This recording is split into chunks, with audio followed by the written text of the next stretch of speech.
আজকে fruit cake বানাবো। একটা বাটি নিয়েছি, 3 চামচ মতো টুটি ফ্রুটি নিয়েছি। ড্রাই ফ্রুটসগুলোকে ছোট ছোট করে এইভাবে কেটে নিয়েছি। এখানে নিয়েছি আলমন্ড, আখরোট, কাজু বাদাম, কিশমিশ আর কালো কিশমিশ, কুচিয়ে রাখা কালো কিশমিশ, কুচিয়ে রাখা সাদা কিশমিশ। ছোট একটা অরেঞ্জ জুস নিয়েছি, পুরো অরেঞ্জ জুসটাকে এর মধ্যে দিয়ে দিচ্ছি। এই পুরো বোতলের হাফের থেকে একটু বেশি পরিমাণ জুস এর মধ্যে নিয়ে নিয়েছি। এটাকে 1 থেকে 1.5 ঘন্টা মতো ভিজিয়ে রাখবো। আরও একটা বাটি নিয়েছি, তার মধ্যে 1 কাপ দুধ দিলাম, 2 কাপ মতো গুঁড়ো দুধ দিলাম, হাফ কাপ মতো সাদা তেল দিলাম।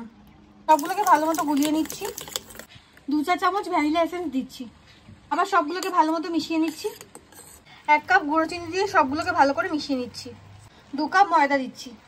খুব সামান্য পরিমাণ নুন দিলাম, সামান্য পরিমাণ এলাচ গুঁড়ো দিলাম। সবগুলোকে খুব ভালো মতো মিশিয়ে নিচ্ছি। ভিজিয়ে রাখা ড্রাই ফ্রুটস আর টুটি ফুটি এর মধ্যে দিয়ে দিলাম। এরপর ড্রাই নাটসগুলো এর মধ্যে দিয়ে দিলাম, কাজু বাদাম, কিশমিশ, আখরোট আর আলমন্ড। সবগুলোকে খুব ভালো মতো মিশিয়ে নিচ্ছি। বাজার থেকে কেক বানানোর জন্য এরকম একটা বাটি নিয়ে এসেছি। তারপর ওপর দিয়ে এইভাবে একটা বাটার পেপার নিয়ে লাগিয়ে দিয়েছি। অল্প সাদা তেল নিয়ে চারিদিকে বাটার পেপারের উপর ব্রাশ করে দিলাম। এবার ক্যারামেল বানাবো, সেই জন্য একটা তাওয়া নিয়েছি, সেটাকে ভালো মতো গরম করে নিয়েছি। 1 কাপের থেকে একটু বেশি পরিমাণ চিনি নিয়েছি। চিনিটাকে এখন কোনোভাবে টাচ করবো না। চিনিটা যখন আস্তে আস্তে ব্রাউন কালার হয়ে যাবে তখন চিনিটাকে নাড়াতে থাকবো। ব্রাউন কালার হয়ে গেছে, আবার আস্তে আস্তে নেড়ে নেবো। মিডিয়াম ফ্লেমে রেখে কন্টিনিউ এইভাবে নেড়ে গেছি। এরকমভাবে ফেনা বেরিয়ে গেছে। এরপর গ্যাস অফ করে দেবো। গ্যাস অফ করে দিয়েছি। এবার হাফ কাপ মতো জল দিয়ে দেবো। জল দিয়ে সবগুলোকে ভালো করে মিশিয়ে নিলাম। ক্যারামেলটা ঠান্ডা করে নিয়েছি, ব্যাটারের মধ্যে দিয়ে দিলাম। সবগুলোকে খুব ভালো মতো মিশিয়ে নিচ্ছি।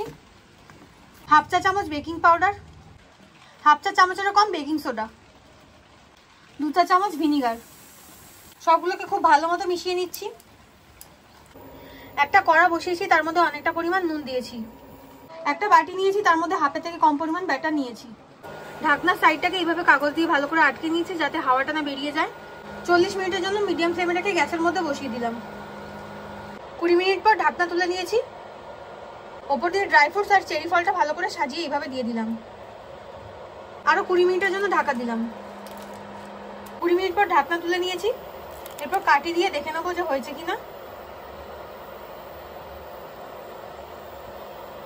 কাটিতে কোনো কিছু আসেনি, তার মানে হয়ে গেছে জিনিসটা। এরপর গ্যাস অফ করে দিলাম। ওপর দিয়ে মাখন ব্রাশ করে দিচ্ছি। ওপর দিয়ে হালকা হাতে মাখন ব্রাশ করে নিলাম। গ্যাস অফ করে নিয়ে এবার 10 থেকে 20 মিনিট এমনি রেখে দেবো। 10 থেকে 20 মিনিট পর এটাকে একটা বাটিতে আবার নিয়ে উল্টে দেবো। 10 থেকে 20 মিনিট পর এটাকে একটা থালাতে নামিয়ে নিলাম। আজকে রান্না রেডি। রান্নাটা ভালো লাগলে লাইক, শেয়ার, কমেন্ট করবেন আর সাবস্ক্রাইব করতে ভুলবেন না।